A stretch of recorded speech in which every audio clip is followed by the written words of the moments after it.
मेरे साथ इस वक्त एक ऐसे डायरेक्टर हैं, कहीं ऐसे शख्स हैं, ऐसे फिल्म मेकर हैं जो अक्सर विवादों में ही रहते हैं। आपका नाम जब हम सर्च करते हैं तो कुछ ना कुछ ऐसा ही आता है, कंट्रोवर्सी क्यों होती है जबकि आप इतनी अच्छी फिल्में बनाते हैं। अभी मैं शुरुआत करना चाहूँगा, अभी बैठ के मैं यूट्यूब देख रहा था, आपने स्क्रीनिंग रखी कश्मीर में, हर शख्स वहाँ फिल्म देखने के बाद रो रहा था।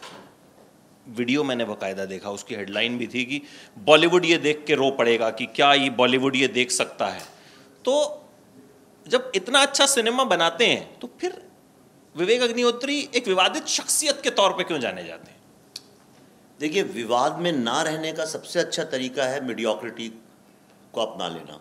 मीडियोक्रिटी में कभी कोई आर्ग्यूमेंट नहीं होता है। मीडियोक्रिटी जो भेड़ चाल है, रेट रेस, उसमें नहीं होता है। लेकिन जब आप कोई बात अलग खड़े होकर बोलना चाहते हैं जिसका विरोध पूरा ज़माना करता है, तो मैं अपने को नहीं तुलना करना चाहता हूँ, ईश्वर ऐसी गलती ना कराए, लेकिन सोक्रेटिस से लेकर, बुद्धा से लेकर, क्राइस्ट से लेकर, महावीर से लेकर, गुरु नानक से लेकर, बड़े बड़े साइंटिस्ट, न्यूटन से लेकर, जो भी हैं, जब भी वो कोई अलग बात करने की कोशिश करता है तो जनरली लोग उसका विरोध करते हैं। वो इसलिए कि लोग झूठ में बहुत कंफर्टेबल रहते हैं। झूठ सबसे अधिक लोग, झूठ बिना बात के बदनाम है। एक्चुअली अगर झूठ ना हो तो लोग शांति से रह भी नहीं पाएंगे। तो 99% केसेस में तो झूठ आपको बड़ी राहत देता है, कंफर्ट जोन आपके लिए क्रिएट करता है।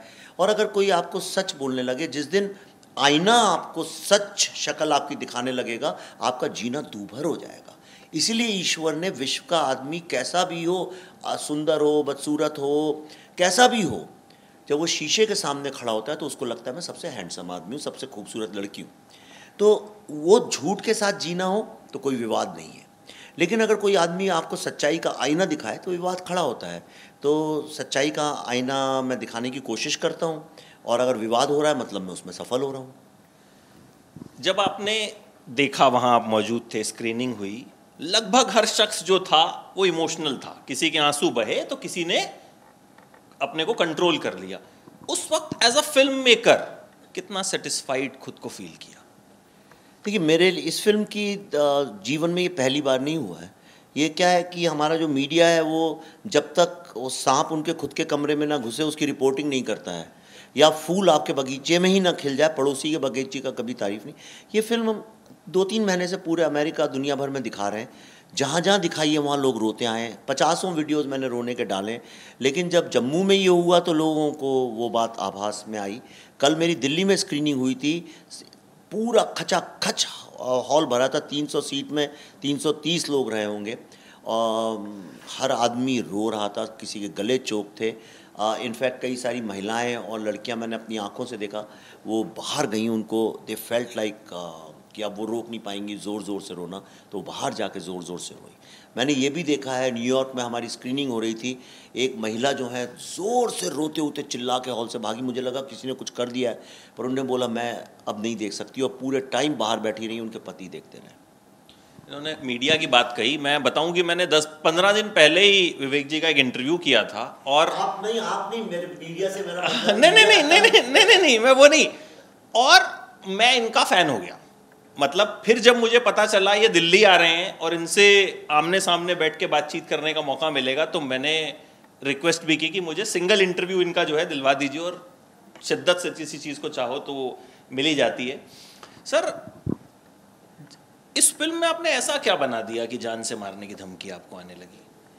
देखिए, आप ये देखिए कि बॉलीवुड की कई सारी बड़ी बड़ी फिल्में कश्मीर की समस्या पे बनी है। रोज़ा आपको याद होगी, आपको फ़िज़ा फिल्म याद होगी, फ़ना फिल्म याद होगी, मिशन कश्मीर पता होगी, हैदर पता होगी, राइट। तो ये सब सारी फिल्में बड़े बड़े डायरेक्टर्स और अलग अलग डायरेक्टर्स ने बनाई है। कोई साउथ का डायरेक्टर था, कोई बॉलीवुड का था, कोई बड़े प्रोडक्शन हाउस थे, गाने बजाने वाले, फिल्में बनाने वाले थे, कई सीरियस फिल्म बना, अरे हर तरह के लोगों ने इस पर फिल्में बनाई हैं। और ये सारी फिल्में लगभग 1990 के ही वक्त की फिल्में हैं सारी। हैदर तो उसी वक्त की, एग्जैक्टली उसी फिल्म वक्त की है। रोज़ा भी उसी वक्त की है, टेररिज्म के वक्त की है। इनमें से, और उसमें सब टॉप के स्टार्स काम करते थे, बड़े बड़े। किसी में आमिर खान साहब थे, किसी में शाहिद कपूर साहब थे, ऋतिक रोशन साहब एक फिल्म में थे, जी हाँ। तो इन संजय दत्त भी थे। तो सब और इतने पावरफुल डायरेक्टर जो बॉलीवुड का टॉप प्रोडक्शन हाउसेज हैं, उनने इनको प्रोड्यूस किया है। एक फिल्म ने कभी कश्मीर जेनोसाइड जो हिंदुओं का हुआ, जहां 100% हिंदू पॉपुलेशन थी, आज 0% हो गई है, उसका जिक्र तक नहीं किया। ये तो छोड़िए कि हल्के में करके निकल गए, जिक्र तक नहीं किया, जैसे कुछ हुआ ही नहीं। तो क्या कुछ हुआ ही नहीं? तो मैं जब गया कश्मीर में तो मैंने देखा सारे मंदिर टूटे हुए हैं, हिंदू एक वहाँ है नहीं, वहाँ पे कोई डाइवर्सिटी नहीं है, वहाँ संगीत नहीं, सरस्वती की भूमि पे संगीत ही नहीं है, कला नहीं है, सबका विनाश कर दिया गया है। और तो और छोड़िए, सिनेमा हॉल जला दिए गए, तोड़ दिए गए। एक सिनेमा हॉल नहीं है श्रीनगर में, पता है आपको ये बात? और एक फिल्म मेकर की नज़र में ये बात नहीं आई। तो मैंने कहा जो चीज़ किसी की नज़र में नहीं आ रही है और मुझे नज़र आ रही है, तो उसको बताना आवश्यक है। और जब मैंने वो चीज़ दिखाई, तो ये जो फतवे इशू हो रहे हैं मेरे नाम पे, या जो 2 तरह के फतवे होते हैं, एक तो वो हैं जो रिलीजियस लोग इशू करते हैं, और एक जो इंटेलेक्चुअल लोग इशू करते हैं। मेरे नाम पे दोनों फतवे हैं, एक बोल के करते हैं, एक बिना बोले करते हैं। तो अब समस्या ये खड़ी हो गई भाई साहब कि जब मैंने ये बताया तो सब मेरे अगेंस्ट जो खड़े हो गए। इसका मतलब ये है कि जो मुझे दिख रहा था वो सत्य है और उसको छुपाने की कोशिश की गई थी। वरना किसी को फ्रीडम में क्या प्रॉब्लम? मैं एक पॉइंट ऑफ व्यू दिखाना चाहता हूँ, क्या समस्या है? अच्छा, आपने जब सोचा आप ऐसा सिनेमा दिखा रहे हैं जो आपके हिसाब से अभी तक नहीं दिखा, ये कहानी कितना मुश्किल था इसको एक शेप देना? और जाहिर है आप डायरेक्टर हैं, आप क्रिएटिव आदमी हैं, लेकिन प्रोड्यूसर्स को ऑन बोर्ड लाना, बाकी लोगों को ऑन बोर्ड लाना, क्योंकि विवेक अग्निहोत्री ठीक है, हिम्मत रखते हैं, कुछ भी बोलते हैं या डरते नहीं हैं, लेकिन बाकी लोग आजकल जो माहौल है बहुत संभल के बात करते, तो वो कितना मुश्किल था? देखिए, इस ऐसे में प्रोड्यूसर्स ढूंढना, स्टूडियोज़ ढूंढना एक कठिन काम तो है। और कठिन काम इसलिए भी कि ये जो फिल्म, जिस तरह की फिल्में मैं बनाता हूँ, वो टिपिकल जो टेम्पलेट होती है कॉर्पोरेट की और प्रोडक्शन की, वो तो है नहीं। तो इसके लिए पूरी सोच अलग होनी चाहिए। तो पर मजबूरी ये है कि मेरी सोच एक तरह से, मेरी एनर्जी, मेरा काम करने का ढंग एक है, और उन लोगों का वही घिसा पिटा पुराना तरीका है। मैं इनोवेटिव तरीके से फिल्म बनाता हूँ, मार्केट करता हूँ, वो लोग अभी उसी तरह से करते हैं। पर चलिए, इस दुनिया में रहना है तो साथ लेके ही सबको थोड़ा इनका थोड़ा उनका करके चलना पड़ता है। मेरी उससे कोई समस्या बिल्कुल भी नहीं है, लेकिन इतना कठिन तो छोड़िए, लगभग असंभव है। 4 साल लगे मुझे ये फिल्म बनाने में, ठीक है। आज 4 साल ये काम करने के बाद मेरा सारा, आज मेरे पास, मुझे ये नहीं पता कल पैसा कहाँ से आएगा, क्या मैं मुंबई में रहूँगा या गांव जाऊँगा अपने वापस, यह हालत पे मैं पहुँच गया हूँ। यही काम अगर 4 साल मेहनत करने के, इतना बड़ा रिसर्च इंडिया में आज तक जो भारत सरकार और सुप्रीम कोर्ट नहीं कर पाई, हमने कर लिया। यही चीज़ अगर मैं हॉलीवुड में करता, हालांकि मैं अमेरिका को बिल्कुल पसंद नहीं करता हूँ, तो आज मैं और मेरी पुश्तें मिलियनर्स होती। अब आप देख लीजिए कितना कठिन है इस देश में सच की भाषा बोलना। और अभी मैं अगर ये बोल दूं कि नहीं वो टेररिस्ट बेचारा इसलिए बना था क्योंकि उस पर ये हो गया था, और टेररिस्ट को जस्टिफाई करने लगूं, तो आप देखिए अभी बड़े बड़े प्रोडक्शन हाउस और स्टार्स खड़े हो जाएंगे फिर। अच्छा, ये बताइए कि जिस तरह का आप काम करते हैं, जिस तरह से हम आपको सोशल मीडिया पे भी देखते हैं, जिस तरह की आपकी इमेज है, कभी फैमिली को, बच्चों को डर नहीं लगता? खुद को तो आपको नहीं लगता, वो तो मतलब वो क्लियर है, लेकिन कभी फैमिली कंसर्न नहीं होती? मुझे ये बताइए कि जो सोल्जर आर्मी का जाके बॉर्डर पे लड़ता है, उनके बच्चों से कभी बात करिए। डर नहीं, चिंता सबको होती है जिससे आप प्रेम करते हैं। अरे मैं तो ये है कि मेरी बेटी अगर गाड़ी जब चलानी सीखी थी तो मैं हर समय डरा रहता कहीं उसका एक्सीडेंट ना हो जाए। बच्चों को भी ये रहता है कि जो डैडी हैं वो बड़े बिजी रहते हैं, ये रहते हैं, वो तो कहीं ऐसा नहीं कि मुझसे बोलते भी हैं कि आप गाड़ी मत चलाया करो, आप 50 चीज़ें सोचते रहते हो और ये वो, और मैं ठोंक भी देता हूँ गाड़ी कई बार। तो वो भी डरे रहते हैं। पर सच बोलने का डर हमारे यहाँ किसी को नहीं है, क्योंकि देखिए एक आर्मी में बंदूक लेके आप सोल्जर हैं, वो एक पेट्रियाटिज्म है, और एक है क्रिएटिव सोल्जर्स। हम लोग अपने को क्रिएटिव सोल्जर्स मानते हैं। हम सोचते हैं हमारा ये धर्म है कि हम अपने देश की कहानियों को विश्व तक लेके जाएं। और इस फिल्म में, कश्मीर फाइल्स में, इसीलिए मेरे बच्चे अभी बस जवानी की तरफ, यानी टीनेज से जवानी की तरफ जा रहे हैं। और तो मैंने उन दोनों को इस फिल्म में काम करवाया। उनने सारी एक एक कहानियाँ इंटरव्यूज़ में सुनी हैं, सारे दर्द, आतंक, सब चीज़ें उनने सुनी, और मैंने उनसे कहा कभी ये सुन के प्रभावित मत होना और अपना निश्चय खुद करो क्या सही है। लेकिन मैं चाहता था कि वो देखें कि इस दुनिया का सत्य है क्या, इसलिए उनको लगाया है। और अब तो मेरे ख्याल से वो मेंटली प्रिपेयर्ड भी हो गए हैं, इतने फतवे और वो सब सुन सुना के उनको भी समझ में आ गया है कि नहीं, daddy is on a mission, daddy ने एक ऑब्जेक्टिव है, लाइफ का पर्पज़ है, उसके लिए कर रहे हैं काम, तो हम भी उसकी रिस्पेक्ट करें।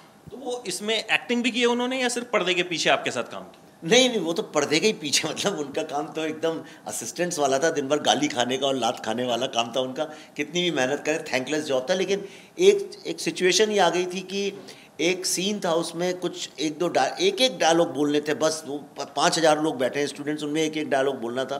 तो वो हम जब शूट कर रहे थे, ये देहरादून में शूट किया था, तो उसमें उस वक्त जो लोग बोलने के लिए बुलाया था, जिनको बोल नहीं पाए उसको, क्योंकि वो थोड़ा सा वैसे थे डायलॉग्स, तो फिर मजबूरी में कोई क्या करता, तो उसमें 3-4 अलग अलग लोग हैं, तो वो चारों मैंने अपने असिस्टेंट्स को बैठा दिया और उनने वो डायलॉग बोले हैं उसमें। अच्छा, सिनेमैटिक लिबर्टी हम सुनते हैं कि जो कुछ भी होता है, कई बार कूड़ा कचरा या मतलब जिसका कोई लॉजिक नहीं है, उसे सिनेमैटिक लिबर्टी के नाम पर परोस दिया जाता है। कश्मीर फाइल्स में विवेक अग्निहोत्री ने कितनी सिनेमैटिक लिबर्टी ली है, या फिर पूरा का पूरा 100% सच दिखाया? ये मेरे पूरे फिल्मी करियर में पहली बार किसी ने इंटेलिजेंट क्वेश्चन ऐसा पूछा है, तो इसका मैं ईमानदारी से जवाब दूंगा, पर थोड़ा 2 मिनट लगेंगे, चलेगा आपको? यानी nobody has asked me such a good question. आप 5 मिनट लीजिए। मतलब देखिए, एक है फूहड़ता, एक है इलॉजिक, मतलब बेसिर पैर की बातें, इलॉजिक, पर कई बार वो भी अच्छी लगती हैं सुनने में। दोस्त बैठते हैं, बेसिर पैर की बातें करते हैं दारू पी के, तो मज़ा आता है। जब मोहब्बत होती है किसी से यंग एज में, तो आदमी अजीब अजीब सी बातें एक दूसरे से करता है, कोई रिकॉर्ड कर ले तो बाद में आप शर्म के मारे डूब मरे पानी में। इन सब की जीवन में आवश्यकता है, थोड़ी गॉसिप की भी, थोड़ी गप की भी, फुहड़ता की भी, कोई गिर गया हंसने लगे, उन सब की भी आवश्यकता है जीवन में। मेरी उससे कोई आपत्ति नहीं है। पर ये जो क्रिएटिव लिबर्टी वर्ड जो है, ये थोड़ा वर्ड गलत है। क्रिएटिव लिबर्टी क्या होता है? क्रिएटिव लिबर्टी ये है कि किसी के जीवन पे आप समझिए कहानी बना रहे हैं, अब उनके मियाँ और बीवी के बीच में अंदर बेडरूम में क्या सीन हुआ वो आपको नहीं पता है, कोई उन्होंने कहीं लिखा नहीं है, आपको पता नहीं कि भाई समझिए गांधी पे बना रहे तो गांधी जी और कस्तूरबा के बीच में क्या बात हुई है, किसी को नहीं पता है। लेकिन अगर आप उनके पूरे जीवन को देखें दोनों के, तो आप एक अनुमान लगा सकते हैं इस संदर्भ में इस तरह की बात हुई होगी। वो जब आप करते हैं उसे क्रिएटिव लिबर्टी बोलते हैं। वो आपने क्रिएटिव लिबर्टी ले ली। दूसरा, आपने दिखाना है कि भाई आप एक रियलिस्टिक फिल्म बना रहे हैं, लेकिन आपको दिखाना है कि भाई 10 साल का आदमी अब एकदम अचानक 25 का हो गया, तो आपने एक जंप में उसको दिखा दिया, वो क्रिएटिव लिबर्टी है। तो उस तरह की क्रिएटिव लिबर्टीज़ मैंने ली हैं। ओके, वो क्रिएटिव लिबर्टी ऐसे ली हैं कि जो हादसे फिल्में दिखाएं वो तो पूरी तरह सत्य हैं, जो डायलॉग्स भी लोग बोलते हैं वो भी पूरी तरह सत्य हैं, वो बोले गए हैं कहीं। जैसे मैंने आपको अभी आपने क्रिएटिव लिबर्टी ये इस तरह की है कि हमने जो टाइम लाइन है, मतलब जो ईयर्स हैं वो चेंज किए हैं। क्योंकि देखिए क्या, ये जो घटनाएं हमने यूज़ की हैं, एक 85 में हो गई, एक 90 में हो गई, एक 2003 में हो गई, एक अभी घट रही है। तो अगर मैं ऐसे ऐसे करूँगा तो ऑडियंस समझ नहीं पाएगी। तो ऑडियंस की सहूलियत की बात तो हुई है, इससे कुछ फ़र्क नहीं पड़ता है कि हम वो टाइम लाइन करेक्ट दिखा रहे हैं कि नहीं दिखा रहे हैं, क्योंकि हम हिस्ट्री पे फिल्म नहीं बना रहे, हम एक ह्यूमन मुद्दे पे बना रहे हैं। तो वैसी छोटी मोटी क्रिएटिव लिबर्टीज़ लिए, लेकिन इस फिल्म में हर डायलॉग, हर दृश्य, हर विजुअल रेफरेंस एक एक चीज़ एविडेंस एंड फैक्ट बेस्ड है। मैं उस बात की मतलब मेरा कहने का मतलब था कि फैक्ट्स से आपने कहीं पे छेड़छाड़ नहीं की। वो थोड़ा बहुत ऊपर नीचे तो हम करते ही। ना, फैक्ट्स मैंने इसलिए नहीं किए, और स्पेशली जो लोग टेररिज्म को जस्टिफाई करते हैं उनके फैक्ट्स तो मैंने टच तक नहीं किए, मैंने तो दिमाग तक नहीं लगाया उनमें। भाई वो उनने बोली है, जो बात बोली है वैसी पब्लिक के सामने आनी चाहिए। और मैंने उसका पॉइंट, ये भी कई बार क्या होता है, मैं आप ही की बात बता रहा हूँ लेकिन मैं थोड़ा एक्सप्रेशन ऐसा कर लूँ तो लोग समझेंगे, मैंने वो तक नहीं किया। मैंने as it is cold blooded उसको डिपिक्ट कर दिया है। जहाँ तक इसकी बात है, पीड़ित लोगों की बात है, परसिक्यूटेड लोगों की, वो भी मैंने कहानी एज इट इज़ बता दी। मैंने एक जगह सिर्फ लिबर्टी ली है। मेरा हीरो फिल्म में एक जगह पे कुछ एक स्पीच देता है, वो जो स्पीच है वो ओरिजिनल है, क्योंकि वो पहली बार कह रहा है, वो ऐतिहासिक घटना नहीं है, तो उसको मैंने अपने तरीके से लिखा है। वरना इस फिल्म में हर चीज़ जो है लगभग ऑलमोस्ट किसी और ने बोली हुई है रियल लाइफ में। ये फिल्म आपने बहुत जगह विदेशों में दिखाई, बहुत पसंद भी की गई, हमने मतलब कहीं पढ़ा, खैर विवाद एक अलग चीज़ होती है, आजकल हर चीज़ के साथ जुड़ जाता है, लेकिन जो हमने वीडियोस में देखा बहुत लोगों ने पसंद भी किया, आपने खूब प्रमोट भी आप कर रहे हैं इसको। कोई एक ऐसी चीज़ जो आपको लगा हो कि यार अब तक मुझसे इस फिल्म के बारे में या कुछ पूछा नहीं गया, और कोई एक पर्टिकुलर चीज़ जो आप कहना चाहते हो और आपसे किसी ने वो सवाल अभी तक किया ना? एक सवाल किसी ने नहीं पूछा मुझसे कि विवेक जी पेट में, पीठ में, कमर में, सर में कहाँ एक जगह हो बताइए कहाँ दर्द होता है। मैं थक गया हूँ, एक्चुअली मैं बहुत ज़्यादा थक गया हूँ। मुझे बहुत दुख भी है कि अपने ही देश में रह के अपने ही देश वालों की पीड़ा की कहानी सुनाने के लिए इतना कठिन है, इतना कठिन है, आप इसकी कल्पना नहीं कर सकते हैं। मतलब हर आदमी आपका दुश्मन बनता है। उसका रीज़न ही है कि हमने पिछले 60-70 सालों में, और मैं किसी सरकार को दोष नहीं दे रहा हूँ, हर तरह की सरकारें रही हैं यहाँ पे, हर तरह की, कम्युनिस्ट लोग भी सरकार से जुड़े रहे हैं, राष्ट्रवादी भी जुड़े रहे हैं, सोशलिस्ट भी जुड़े रहे हैं, कांग्रेस भी रही है, जनता दल भी रहा, हर तरह की सरकारें रही हैं। तो मैं हर सरकार को ये मैं जानना हम लोगों ने भारत के आज़ाद इतिहास में सिर्फ टोपीबाजी लोगों को सिखाई है, झूठ बोल के रोटियाँ सेकना सिखाया है। इसलिए हमारे यहाँ सच बोलने का, हिम्मत का, करेज का कल्चर नहीं है। तो जब मैं इस तरह की कोई फिल्म बनाता हूँ, मुझसे लोग कहते हैं इतनी हिम्मत कहाँ से आई? तो मैंने कहा जब आप बच्चे थे तो आप अंधेरे कमरे में घुस जाते थे जहाँ बड़े लोग जाने से डरते थे, तब आप में इतनी हिम्मत थी। आज आपकी हिम्मत कहाँ गई? हम पैदा हिम्मत के साथ होते हैं। इंसान का नेचर है अंधेरों में जाके नई चीज़ का आविष्कार करना। हमने कॉन्टिनेंट्स ढूंढ निकाले, हम चंद्रमा को ढूंढ निकाला, हम मार्स पे चले गए, हम समुंदर की गहराइयों में घुस के हमने किया, हमने इंटरनेट का इजाद किया, हमने वैक्सीन्स बनाई है। हमारा नेचर है हिम्मत, करेक्ट। चूंकि हमारे आसपास वो कैरेक्टर ख़त्म हो गया है, नेचुरल, और हम लोगों ने एक मीडियोक्रिटी का, टोपीबाजी का ऐसा कल्चर क्रिएट कर दिया है कि कोई आदमी अगर सच बोलता है तो वो ऐसा लगता है जैसे कोई बहुत ही एक्स्ट्रॉर्डनरी काम कर रहा है, जबकि ये नॉर्मल बात होनी चाहिए। हर आदमी को सच और अच्छी बात बोलनी चाहिए। अच्छा, इस फिल्म के आने के बाद विवेक अग्निहोत्री के दोस्तों की तादाद बढ़ने वाली है, दुश्मनों की तादाद बढ़ने वाली? देखिए, ये इस फिल्म से एक बात तो तय है, 100 और विवेक अग्निहोत्री खड़े होंगे और उनसे कोई ये नहीं पूछेगा कि आपको इतनी हिम्मत कहाँ से आई, क्योंकि फिर लोगों को लगेगा हाँ ये एक अच्छी बात है जो होनी चाहिए। दोस्त और दुश्मन, जिस तरह के बिजनेस में हूँ, जो आज दोस्त है कल दुश्मन बनता है, आज दुश्मन है कल दोस्त बनता है, क्योंकि ये तो सब मतलब और पैसे की दुनिया है। लेकिन मुझे जो आशीर्वाद बड़े बूढ़ों का मिलता है फिल्म देखने के बाद, जो स्नेह मुझे बच्चों से, यंग लोगों से मिलता है, वो मैं अगर अभी चश्मा उतारूं तो मेरी आंखें गीली हैं इस वक्त। मैं कभी ज़िंदगी में ये ऋण कभी उतार भी नहीं पाऊंगा। इतना प्रेम, इतना प्रेम। आप मेरे साथ चलिए तो कभी किसी स्क्रीनिंग के अंदर, और आप देखिए कि वो प्रेम मेरे बारे में कर रहे हैं ना, वो they are talking about me, लेकिन ये उनकी सालों सालों से भरा हुआ एक गुबार है। वो चाहते थे जो वो बोलना चाहते हैं वो कोई और बोले, तो मैं सिर्फ उनकी आवाज़ बन रहा हूँ, पर शब्द उनके हैं, दर्द उनका है, कंसर्न्स उनकी हैं। I am just speaking on their behalf. मैंने देखा वो वीडियो, जिससे मैंने अपना इंटरव्यू शुरू किया, मैंने वो वीडियो देखा, बहुत से लोगों की आंखें गीली थी। जैसे मैं, कोई फुट फुट के रो रहा था तो किसी ने खुद को कंट्रोल किया हुआ था, कोई एकदम सीट पे ऐसे हाथ भींच के जो है वो बैठा हुआ था। अच्छा, एक आखिरी सवाल, क्योंकि आपके बड़े सारे इंटरव्यूज़ और लाइंड अप हैं, थोड़ा लाइटर नोट पे ये वाला। सुबह के वक्त आप विवेकानंद होते हैं और फिर शाम के वक्त जो है फायर ब्रांड हो जाते हैं, तो ये ज़रूर जानना चाहूँगा मैं। देखिए, मैं आप सही कह रहे हैं, और रात को कवि हो जाता हूँ तो मैं शराब नहीं पीता हूँ एक्चुअली, पर फिर भी कवि हो जाता हूँ। नहीं, मैं बहुत ही स्पिरिचुअल आदमी हूँ। मैं बहुत, यार दिल से, मैं आपको क्या बताऊँ, मैं बहुत ही ज़्यादा, मैं ज़्यादा भक्ति और रिलीजन इनको नहीं मानता हूँ, पर स्पिरिचुअलिटी को बहुत मानता हूँ। और मेरी पूरी लड़ाई सारी दुनिया में यही है कि भारत की स्पिरिचुअलिटी का जो ज्ञान है वो दुनिया को इतना गर्व करना चाहिए जैसे हम साइंस पे करते हैं वेस्ट की। तो मैं सुबह उठता हूँ 4, साढ़े 4, 5 बजे के आसपास नींद खुलती है, और मैं 7 बजे तक, आप देखिए मेरे सारे ट्वीट 7 बजे के बाद होते हैं, तब तक मैं रिसर्च करता हूँ, पढ़ता हूँ, मेडिटेट करता हूँ सब। तो वो एक पूरा बॉडी माइंड एक स्पेस में रहता है। और मुझे ऐसा लगता है, मैंने अनुभव किया कि ट्विटर वगैरह में ना सुबह 9-10 बजे तक लोग इस तरह की बातें कंज्यूम करते हैं, अच्छी बातें। फिर जब वो बात ही नहीं करने को तैयार होता कोई अच्छी, तो फिर मैं राजनीति पे या सोसाइटी पे इन चीज़ों के बारे में बात करता हूँ। मैं कोई सन्यासी नहीं हूँ, मैं प्रैक्टिकल आदमी हूँ, इसी दुनिया में रहता हूँ और इसी दुनिया में रहते हुए मैं स्पिरिचुअलिटी को प्रैक्टिस करता हूँ।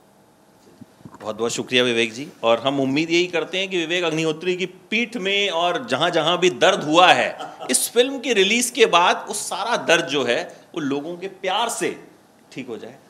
और मैं ज़रूर उम्मीद करूँगा कि आपकी किसी ना किसी फिल्म की स्क्रीनिंग ज़रूर अटेंड करूँ, आपके साथ अटेंड करूँ, क्योंकि उस एक्सपीरियंस को हम भी महसूस करना चाहेंगे।